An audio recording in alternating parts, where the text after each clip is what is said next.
Hello everyone, welcome back. It's been a while. I hope you guys are all having a fantastic week. And, well, coming on to the weekend, for me at least it is. And I want to talk about a few things. One of the new characters have been released, and also I believe that all versions of this Last Claudia has been synced in as a server merge, which is interesting, to say the least, I believe, from what I understand from the live stream. And we have a new little bit of a layout, which kind of looks weird to me, to be honest with you. I mean, it just looks weird. I mean, it's not like bad or anything, it just doesn't look right to me, all means, because it's just, I'm so used to the old ways. Anyways, with the new character and all that being said, let's go ahead and take a look here. Alright, rather than looking at him directly through, obviously the summons, we're gonna go and take a look at the unit, obviously the unit playtest. I'd rather call it that. But anyways, this character, Arkh, I'm gonna call him that because it's kind of weird, Arkh, and then not lay out the H, Arkh. He's pretty good. Honestly, I like his style. I like the way he looks. I like his animations. Not bad. He kind of looks, I have to say, he looks a little bit like Kyle's Shift 1. When it comes down towards him just being in game. You could tell, like, there's a little bit of this stance going on here. It looks exactly the same. Kind of little disappointment. That's okay. It's not necessarily bad in a way that maybe most people will think, but overall, like, his skills ain't bad. I kind of like his skills, like just coming above and just boom, coming down with like a sonic boom. Well, it's called Raising Palm, but sure. And then we have Sonic Barrage, which it's not bad. I mean, I definitely like his S1. You know, that's pretty dope. That ain't bad. I honestly, his animations just look really, really dope. To be quite honest with you, S1, 2, and 3, and his Atomic Thunder really appeals me. Or I should say, it's just overall just sick. Okay, turning into a dragon form is actually pretty disgusting. Now this, it just looks like too much of someone else's special, and I don't remember what that is, because this part is not necessarily bad, but when he goes in the sky, and I think it's Ray's, actually, now I come to think of it, yeah, Ray, and then mix of Shindo, I believe. Overall, the character's not necessarily bad. I think, from what I understand, he is fully physical damage. There is no other versatile traits about him, or in general, even in his skill kit, making it an alright deal. I mean, honestly, there's nothing bad about bringing a unit that's solely based off of do damage, you know, and that's pretty dang good. Sometimes you gotta see that once in a while. You gotta see solely based off of one thing, then multiple things onto a unit. Yeah, overall, let's talk about it. Zard, when equipped with one weapon, thunder damages 30% damage cap by 40,000 enemies are more likely to be faint, break 200, and every 10 seconds restore 10% of his HP and chance to heal one random basic status element. It's kind of weird for someone like this that is going to be, well, we already know now he is not just only physical, he is a breaker damage dealer. Along with restore 10% health is kind of wild if you really think about it. Along with a chance to heal random basic status element. That's kind of crazy to me. Physical attack, alright, okay, your Drake, Descendant. Physical attack damage is taken by 40% less, and when close to death and when special activates a very greatly restored HP and give a unit Jornak factor buff, and HP recovery is 30,000, and when closer to death, once Per wave, Jornik's factor buff activates and skill damage to 30% and damage capped by 50,000 and boosts movement speed. Won't flinch from physical attacks. This is kind of weird because he's a breaker, and now we're gonna say he's a little bit tanky. And when I say little, that's 40%. That is like nearly 50% of reduced damage taken, but only from obviously physical damage. You know, it's not going to be like, oh, okay, I'm going to take less damage from who you cast as a spell. Overall, I mean, it's definitely meant for PvE, and I think PvP from what I want to imagine, because he does have more of a chance to feint enemies, so that's pretty dang good. I can see him doing both. That's not bad. So, his Arkh, obviously, boosts physical attack damage and cut physical damage taken based on the number of living dragon types, allies. Oh, I don't like that. Max damage of 20% damage taken is 20% less, and whenever Zell is acquired, restore 10%, and after battle, giving enemy Zells drop 35%. Non-stackable, battle start, give a physical attack damage by 35, buff to an ally with the highest STR. Ooh, I mean, it's good and bad. I mean, to get some of these traits in there, they gotta be a dragon type, which you could easily do, but also you're moving the idea of another skill to put a different type of skill to work with a different trait, which is with this Arkh, which isn't like bad, but I mean, to me, it's like whatever. So we have his weapon here. Skill damage to brute type enemies is 20% critical rate and 3%. Of critical rate by 3%, and damage to brute type enemies is 20%. Sorry.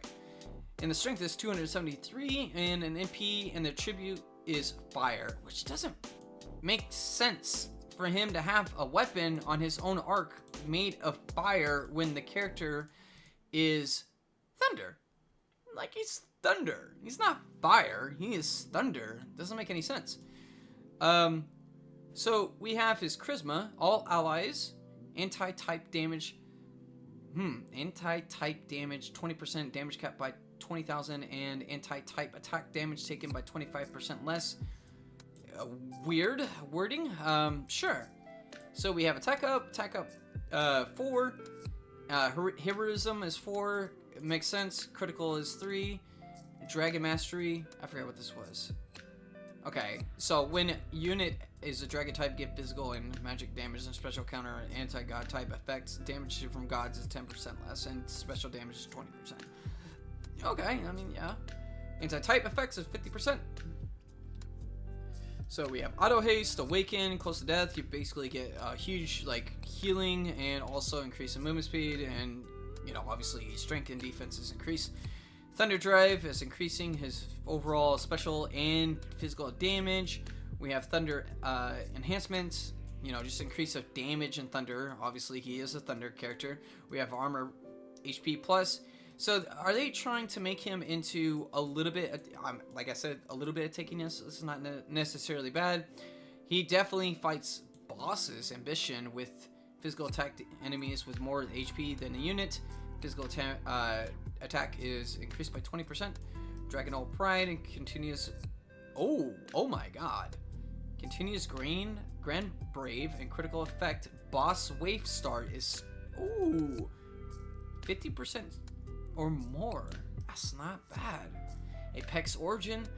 Give physical attacks and special unit and type buff. And okay, this is actually not bad. Honestly, he is definitely a boss fighter in a sense. Well, obviously he is, because he has a breaker, so any boss rounds you guys do, and like, if the enemy or the boss has greater health than you, I mean, he is a breaker physical boss fighter. And I honestly think he could be used in PvP or GVG. Keep saying PvP, because I haven't really been in GVG to really state anything. But yeah, I mean, this character could probably even do this kind of thing, honestly. He has the traits to do so. Now, here's the thing. This character is all good and everything, but you also get a ticket because of the sync between all the servers coming together, I believe. If I am right. I am probably not right, but, you know, I was doing a rough translation, obviously, through, you know, that text base that Google does. Now this is where I get really sad, okay? Enough with the character. Let's talk about this, okay? Now, some of these characters that you have that were supposed to be event-wise, but they're bringing them back, you can get these characters that you missed out on events from, I believe last year, okay? Now, like with Christmas, Valentine's, and things like that, now you have a chance to come back and grab some of these events that you missed out on for free. I'm tilted. Now, you only get one, of course. You're not going to get, like, multiple. Unless you're paying. I don't know if they have anything in the shop that you could actually pay for all this. If they do, it's going to be quite expensive. Yeah, you could literally just simply get it. Like, it's not no big deal. You have the ticket that you get from the event, which was a big bummer for me. Because this girl right here, if you ever rolled on her, by the way, yeah, you waste a roll and you wasted your crystals, you have a chance to get from her before this event happened. Or if you rolled on towards the Candy Deluxe of a beginner, you could have gotten him for free. Zikus, the Forgate. This is a big letdown. Now, as beginners, you're probably thinking to yourself, well, okay, there's just so many characters here. Who do I start with? Well, if you already have a physical damage dealer, if you do not, it is a big preference. A lot of times, you don't really necessarily need a physical damager. That's just straight up. You could literally get a versatile character, which it could be in your best interest. There's a lot of characters here. Honestly, I wouldn't even know who you would even pick. But overall, in my opinion, I would say it would be Grappler. Now, hear me out. You might think to yourself, why would you ever say that? Now, here's the thing. We have our traits here, okay? Now, Magical Strike Master. Fist of the Magic buff activate. Greatly boost earth damage based on intelligence. Boost earth damage cap based on max MP. And max damage cap by 12,000 when skill or special attacking if an enemy's defense is higher than in magic defense and use in magic defense instead of deal damage. Now just imagine, okay? You got a whole bunch of MP and you have a whole bunch of intelligence that you can gain from Arkhs. This is going to make her do quite a bit of damage, at least in my opinion. And also, not just on top of that, it's you could get these from Arkhs. You could simply get them by simply just you have a whole bunch of Arkhs that could give you MP or intelligence, and you can hit pretty dang hard here.